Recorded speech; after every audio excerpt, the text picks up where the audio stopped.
नमस्कार दोस्तों, मैं हूं दिनेश के वोरा। डेली न्यूज़ इंडिया 1.0 में आपका स्वागत है। दोस्तों, यूनाइटेड नेशन के अंदर 23 तारीख से 26 सितंबर तक सेशंस हेड ऑफ स्टेट्स का। आज 26 तारीख है, तो आज आखिरी दिन होगा जब लास्ट भाषण होंगे। लेकिन इस बीच में एक भाषण जिसके बारे में बात करना चाहूँगा, वो बांग्लादेश के सीईओ मोहम्मद यूनुस साहब का, जो अमेरिका गए हुए हैं।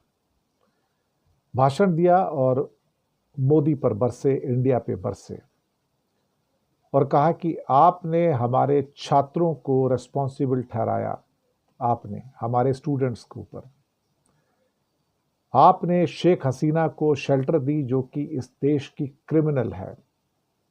मुझे लगता है कि बड़ी बात थी ये। और फिर कहते हैं कि आपको हमसे दिक्कत है,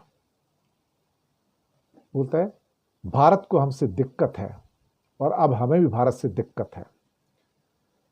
और कहते हैं कि बांग्लादेश की क्रिमिनल, मोस्ट करप्ट, जिसने बांग्लादेश को लूटा, उसे आप शेल्टर देते हो। और फिर आपके देश में सोशल मीडिया और टेलीविजन प्लेटफॉर्म के ऊपर आप फर्जी खबरें फैलाते हो, फर्जी प्रचार करते हो। हमारे आंदोलन को, बांग्लादेश के आंदोलन को आप गलत ढंग से पेश करते हो। आप बांग्लादेश के लोगों को गालियां देते हो, उनको कंडेम करते हो, और फिर हमसे आप रिलेशन भी रखना चाहते हो।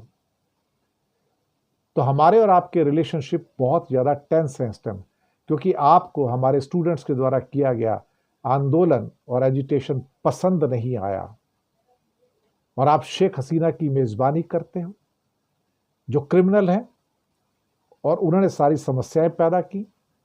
और हमारे यहाँ कई यूथ को उन्होंने मार दिया, सैकड़ों यूथ को गोली से मार दिया। तो आप जो कर रहे हो, इसने बांग्लादेश और भारत के बीच में टेंशन पैदा की है।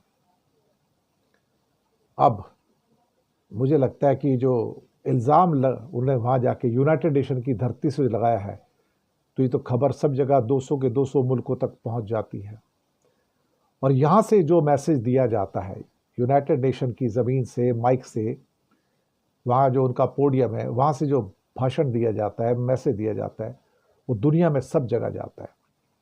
तो अमेरिका वैसे भी इंडिया से दुखी है इस टाइम, और इंडिया को रोज़ टॉर्चर करता है। ऊपर से मोहम्मद यूनुस साहब ने भी अमेरिका को खुश करने के लिए इंडिया के ऊपर अटैक किया। और आधा अटैक तो सही भी है, मैं मानता हूँ, क्योंकि India should have never given the shelter to Sheikh Hasina. हमारा कोई मतलब नहीं था शेख हसीना से, और उसके चक्कर में हमने एक औरत को फेवर करके एक कंट्री के साथ रिलेशन बिगाड़ लिए। कहते हैं ना, जर, जोरू और ज़मीन, तीन चीज़ें ऐसी होती हैं जो इस दुनिया में जंग का मैदान बनाती हैं। तो हमने एक औरत के चक्कर में, दरअसल हिंदुस्तान ने डिप्लोमेसी में एक औरत के चक्कर में अपने बांग्लादेश के साथ रिलेशन को ख़राब कर दिया। ये बात तो सही है, सब लोग इस बात को समझते हैं। शुक्रिया आपका।